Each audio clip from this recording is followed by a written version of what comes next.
Hello everybody.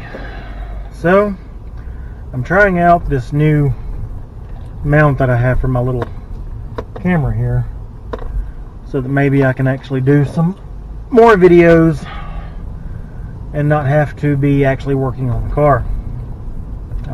Don't worry, I will still do that.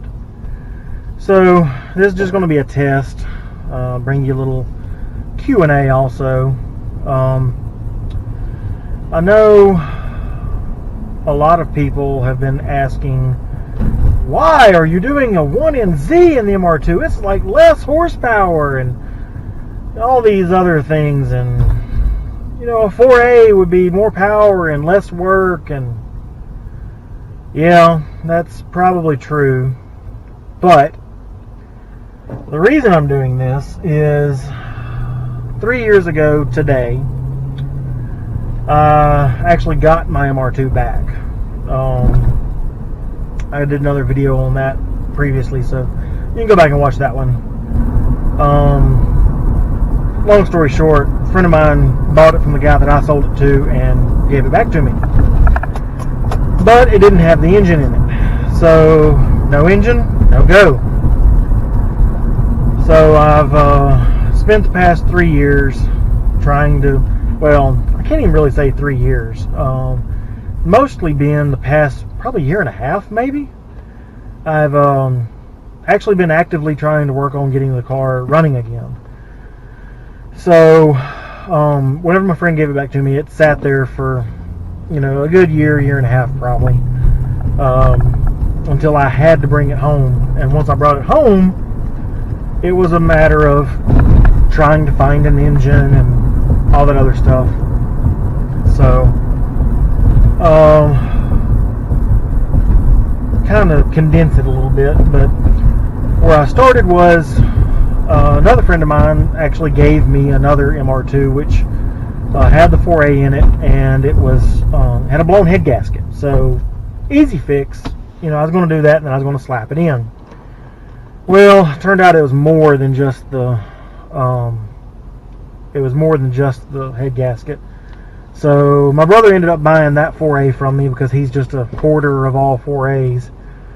And so I got to looking around and I couldn't find any other stock engines that were decent or ran. So I expanded my search. I didn't want to spend a whole lot of money because honestly, after what I was going to have to spend on getting the car drivable again after sitting for 9-10 years, I knew I wouldn't have a whole lot to spend on an engine.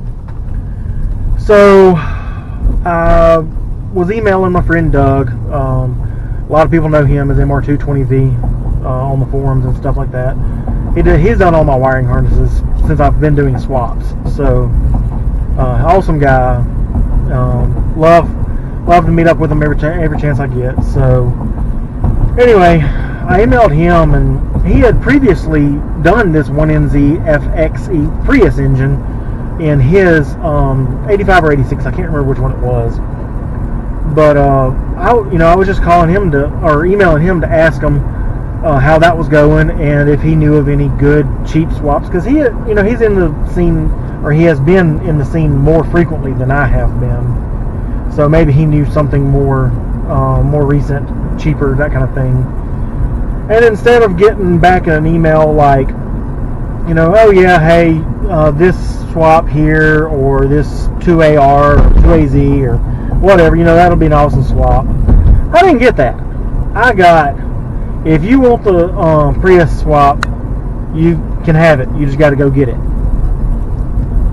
I thought he was joking, but in the back of my mind, I knew it was Doug. He wasn't joking. So a few emails back and forth, worked out the details. Had to go pick it up from Huck's Racing down south of Birmingham in Alabama, and got to meet Eric and his wife, awesome people. So I went and got the swap. I mean, it was a complete swap, engine mounts, whole 9 yards, harness, everything, except for a few little minor things. The exhaust manifold was not there, and of course I'd have to fab an exhaust, and a few little odds and ends that I knew I was going to have to do anyways, because the car's been sitting for 10 years.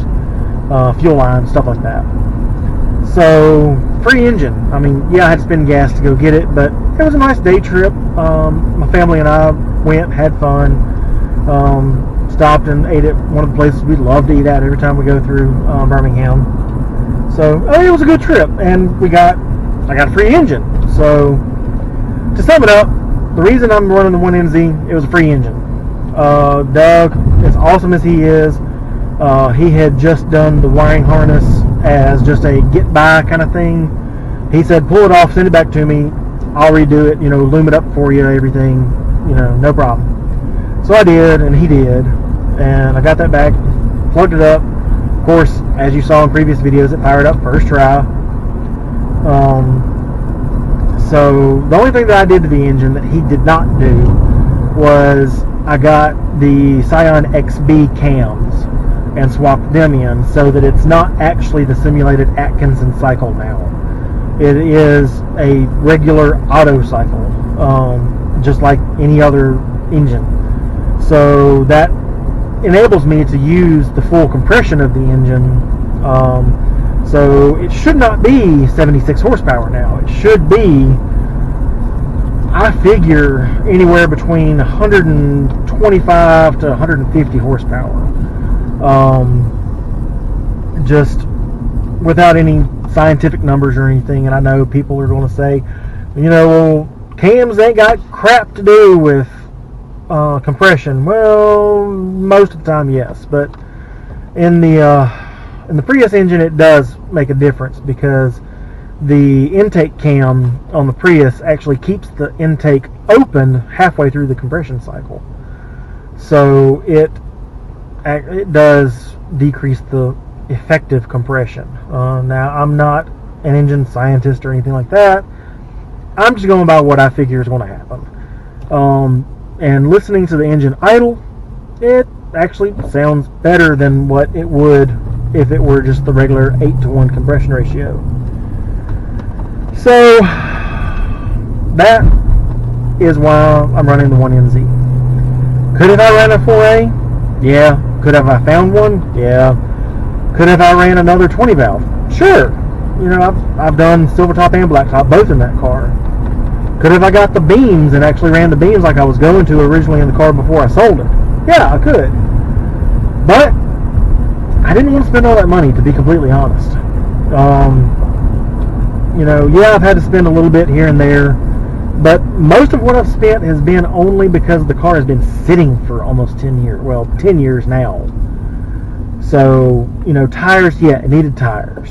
Fuel lines, yes, it needed fuel lines. Stuff like that. Fuel filter, that kind of jazz. But, I mean, as far as the engine goes, I really haven't spent a whole lot.